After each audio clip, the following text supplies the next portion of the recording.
எல்லா பெண்களும் அனுபவிக்கிற மாதிரியான தடங்கல்கள் எனக்குமே இருந்திருக்கு. அது வந்து நேச்சுரல் தான். பட் இன்னைக்கு அதெல்லாம் தாண்டி எந்த மாதிரி இல்ல சார், ஒரு ஃபேமிலி விமன் வெளியில வந்தா சோஷியல் மீடியான்றப்போ ஒரு பெரிய விஷயம். சும்மா ஒரு 4 இடத்துக்கு நம்ம ஃபேமிலியோட போனாலே நம்மள பாதுகாப்பா தான் கூட்டு வராங்க. அப்படிப்பட்டவங்க ஒரு சோஷியல் மீடியாக்குள்ள யாரும் என்னமும் பேசலாங்கிற ஒரு பிளாட்ஃபார்ம்குள்ள எப்படி சார் அலோவ் பண்ணுவாங்க?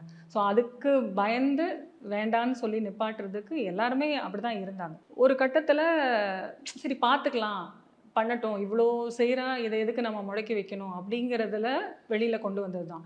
இன்னைக்கு அவங்க புஷ் பண்ணி நான் இன்னும் போறேனே தவிர, நான் கூட ஆரம்பிச்ச இடத்துல என்னை பொறுத்த வரைக்கும் மற்ற லேடிஸ் எவ்வளவு இருக்காங்கன்னு தெரியல. பட் லேடிஸ் மைண்ட் செட்டை பொறுத்த வரைக்கும் நமக்கு பிடிச்ச விஷயத்த செஞ்சா போதும் அப்படிங்கிற சந்தோஷத்திலே நம்ம போதும்னு ஆயிடுவோம் இல்லையா?